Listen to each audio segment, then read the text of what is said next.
انیس شیخ، ایمان کے پیچھے، بھائی یہ بڑی مشکل سے لکھا ہوتا ہے ان لوگوں نے، امام کے پیچھے سورہ فاتحہ پڑھنا صحیح ہے یا غلط؟ امام کے پیچھے فقہ حنفی میں سورہ فاتحہ پڑھنا جائز نہیں ہے، اور اس کے بڑے مضبوط دلائل ہیں۔ میں نے اپنے ایک بیان میں یہ کہہ دیا تھا کہ مولانا سرفراز خان صفدر صاحب کا ایک رسالہ ہے اس پر، فاتحہ خلف الامام پر، وہ بڑا زبردست رسالہ ہے، وہ پڑھیں۔ اس پہ کسی نے طنز کیا کہ امام بخاری نے جو اس پر رفع الیدین پر رسالہ لکھا ہے وہ تو بتاتے نہیں جو حدیثوں سے لکھا ہے، اور مولانا سرفراز خان صفدر صاحب کا رسالہ بتا رہے ہو۔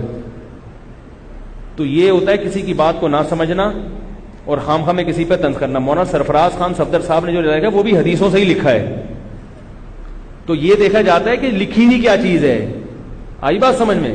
اور مولانا سرفراز خان صفدر صاحب کا رسالہ بہت جاندار ہے فاتحہ خلف الامام کے بارے میں۔ مولانا سرفراز خان صفدر صاحب بڑے زبردست عالم گزرے گوجرانوالا کے، بہت بڑے محدث تھے۔ میں جب ان کی کتاب پڑھتا ہوں میں حیران ہوتا ہوں کہ اللہ نے، یعنی ان کا ایک ایک کتاب کا جو صفحہ ہوتا ہے نا، ایک ایک صفحہ، اس پر اتنی تحقیق ہوتی ہے کہ ایسا لگتا ہے کہ اس ایک صفحے کو لکھنے میں 1 مہینہ لگا ہوگا، اتنا تحقیقی رسالے ہوتے ہیں ان کے۔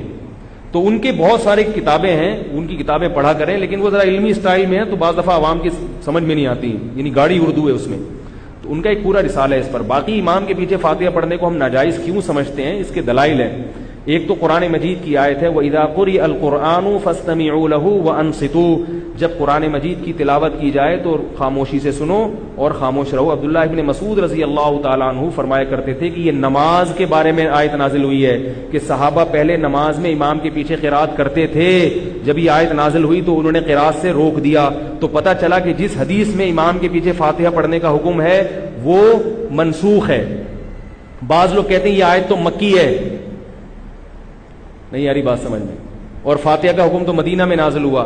تو یاد رکھو ایسا ہوتا ہے کہ سورت مکی ہو مگر اس کی کچھ آیتیں مدینہ میں نازل ہوئی ہوں، ایسا بہت ہوتا ہے، سمجھ میں آ رہی ہے بات۔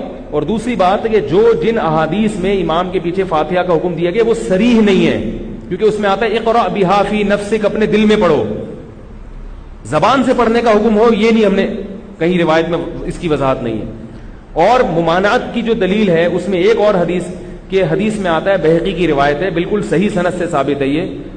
علامہ ناصر الدین البانی جو اہل حدیث کے بڑے امام سمجھے جاتے ہیں، انہوں نے بھی اس حدیث کو صحیح قرار دیا ہے۔ وہ حدیث ہے من کان لہ امام فقراءۃ الامام لہ قراءۃ، جس شخص کا کوئی امام ہو تو امام کی قرات مقتدی کے لیے کافی ہے۔ یہ حدیث ہو گئی بہقی کی، جس کو البانی نے صحیح کہا۔ اب لوگ کیا کہتے ہیں، ضعیف ضعیف ضعیف، جو بھی اپنے مطلب کے خلاف حدیث ہوگی نا وہ کیا ہے، ضعیف۔ اور 2 حدیثیں اور ہیں، صحیح مسلم کی حدیث، یہ خوب غور سے سنیں۔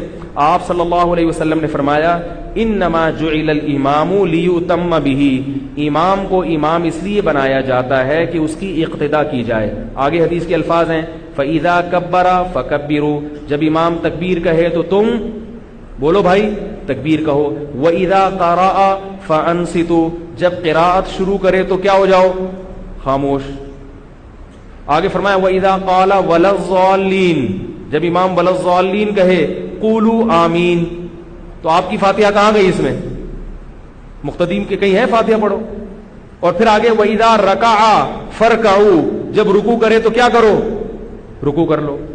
یہ واضح حدیث ہے کہ امام کی ذمہ داری قراءت کرنا ہے، مقتدی کی ذمہ داری خاموشی سے سننا ہے۔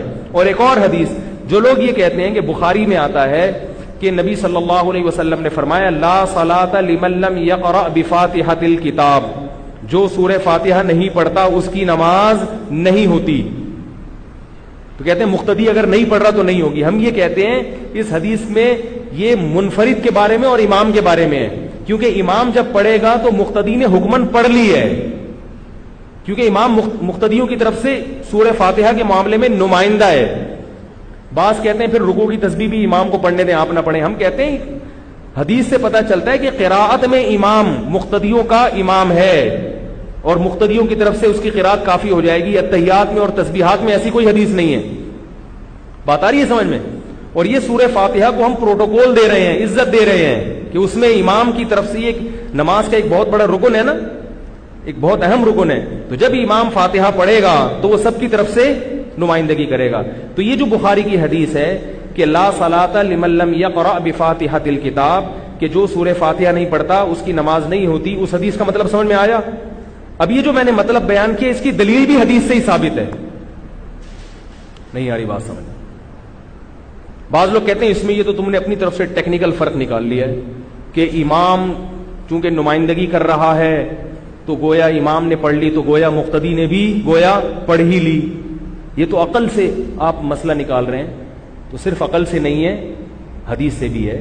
صحیح مسلم کی حدیث ہے من لم یقرأ بفاتحۃ الکتاب فصاعدا، یہ الفاظ ہیں کہ جو سورہ فاتحہ اور اس کے ساتھ تلاوت نہیں کرتا اس کی نماز نہیں ہوتی. تو ہم کہتے ہیں اس سے پتہ چلتا ہے کہ تلاوت میں تو آپ بھی کہتے ہیں نا کہ اگر امام قرات کرے گا سورت ملائے گا تو وہ مقتدی کی طرف سے کافی ہو جائے گی. بھائی جو لوگ یہ کہتے ہیں کہ امام کے پیچھے فاتحہ پڑھنا ضروری ہے تو وہ یہ کہتے ہیں فاتحہ ضروری ہے، امام جو باقی سورت پڑھتا ہے اس کے بارے میں وہ کہتے ہیں کہ یہ ضروری، بولو بھائی، نہیں ہے، بلکہ امام نے پڑھ لی تو ہو گئی.